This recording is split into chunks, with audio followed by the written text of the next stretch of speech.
जिल्ह्यातील काही भागात धुवाधार पाऊस होतोय। नाशिकला गेल्या 24 तासांपासून जोरदार पाऊस सुरू असून पावसाने ठिकठिकाणी रस्त्यावर पाण्याचे डबके साचलेले आहेत। वाहनांना या पाण्याच्या डबक्यांचा त्रास सहन करत प्रवास करावा लागतोय। 24 तासात 21.6 मिलीमीटर पावसाची नोंद झालेली आहे। हवामान विभागाने अजून पुढील 2 ते 3 दिवस मध्यम पावसाची शक्यता वर्तवली आहे। शहराला पाणी पुरवठा करणारे गंगापूर धरणात देखील 65% वरती वाढ झालेली आहे। जोरदार पावसामुळे शहरात अनेक ठिकाणी वाहतूक कोंडी देखील होताना दिसते। या ठिकाणी वाहतूक विस्कळीत होताना दिसते।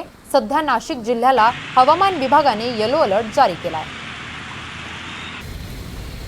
नाशिक शहरातही मुसळधार पावसाची हजेरी पाहायला मिळते। त्यामुळे नाशिक शहरात असलेल्या सखल भागात पाणी साचायला सुरुवात झालेली आहे। त्यामुळे नागरिकांची चांगलीच तारांबळ उडताना दिसते। पुढील 3 ते 4 दिवस नाशिकला पावसाचा इशारा हवामान विभागाने वर्तवलेला आहे।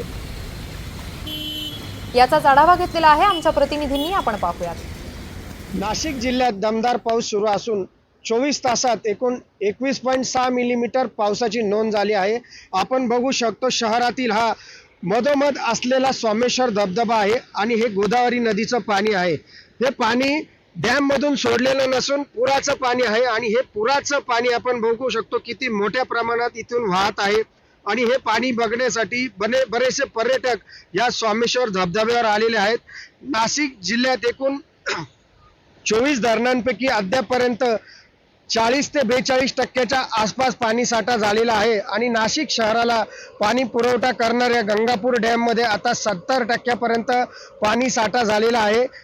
गेल्या 24 तासांपासून दमदार पाऊस पडत असून हवामान खात्याने अद्यापर्यंत येलो अलर्ट दिला असून येत्या 2-3 दिवसात देखील पाऊस मोठ्या प्रमाणात पडू शकतो अशी शक्यता दिलेली आहे। त्यामुळे नाशिक शहरात देखील बऱ्याच ठिकाणी या पावसाने अडचणी निर्माण होत आहेत। शहरात अनेक ठिकाणी रस्त्यावर डबकी साचलेला आहे तर बऱ्याच ठिकाणी वाहतूक ठप्पचा देखील परिणाम आपल्याला पावसामुळे बघायला मिळतो आहे। मागील वर्षी देखील जुलैच्या शेवटी आणि ऑगस्टच्या सुरुवातीला मोठ्या प्रमाणात पाऊस झाला होता। त्याच पद्धतीने यावर्षी देखील पाऊस आपल्याला बघायला मिळत आहे। कॅमेरामॅन अमर सोळंकीसह किशोर बेलसरे, NDTV मराठी, नाशिक।